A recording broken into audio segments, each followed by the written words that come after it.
Assalamualaikum warahmatullahi wabarakatuh. Perkenalkan, nama saya Agustina Rahayu dengan NIM 280166168 dari kelas D Prodi Ilmu Hukum Universitas Mula Warman. Di sini saya akan mereview tentang mata kuliah Pancasila, terkhususnya tentang materi demokrasi. Demokrasi secara terminologi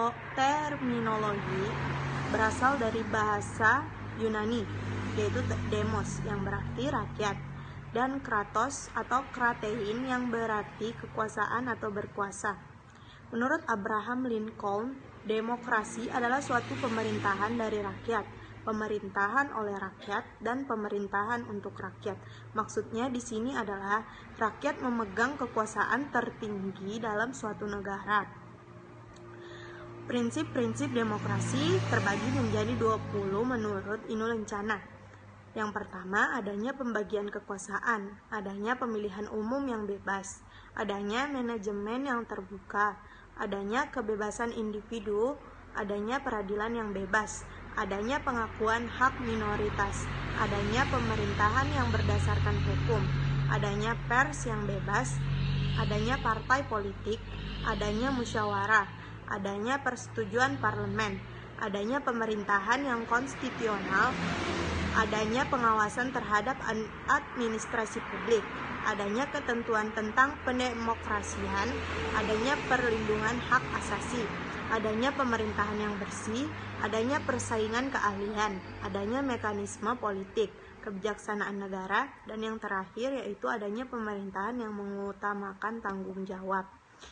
Selanjutnya, ciri dan syarat demokrasi terbagi menjadi 3. Yang pertama, kompetisi yang sungguh-sungguh dan meluas di antara individu-individu dan kelompok organisasi, terutama partai politik untuk memperebutkan jabatan-jabatan pemerintahan. Yang kedua, yaitu partisipasi politik yang melibatkan sebanyak mungkin warga negara dalam pemilihan pemimpin atau kebijakan, paling tidak pemilihan umum yang diselenggarakan secara reguler dan adil. Yang ketiga yaitu adanya kebebasan sipil dan politik, yaitu kebebasan berbicara, kebebasan pers, kebebasan untuk membentuk dan bergabung ke dalam organisasi. Prinsip yang harus ada dalam sistem demokrasi menurut Robert Adahall. Yang pertama, kontrol atas keputusan pemerintah. Yang kedua, para pejabat dipilih selalu dari proses pemilihan yang dilakukan secara jujur dan teliti. Yang ketiga, adanya hak untuk memilih. Yang keempat, adanya hak untuk dipilih. Yang kelima, kebebasan warga negara untuk mengeluarkan dan menyatakan pendapat tanpa ancaman. Yang keenam, warga negara mempunyai hak untuk mendapatkan sumber-sumber informasi. Yang ketujuh, warga negara mempunyai hak untuk membentuk perkumpulan-perkumpulan atau organisasi. Sejarah perkembangan demokrasi di Indonesia. Yang pertama yaitu demokrasi pemerintahan masa revolusi.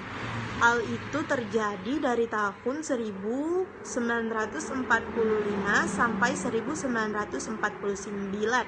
Yang kedua, demokrasi parlementer terjadi sejak tahun 1949 sampai 1959. Yang ketiga yaitu demokrasi terpimpin yang terjadi sejak 1949 sampai 1959.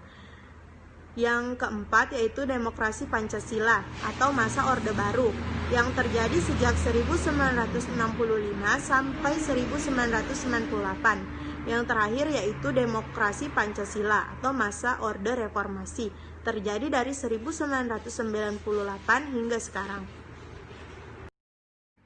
Peran mahasiswa sangat penting dalam demokrasi yang sehat. Misalnya, mahasiswa dapat bergabung atau berpartisipasi aktif dalam pemilu, seperti menggunakan hak pilihnya dan tidak boleh golput.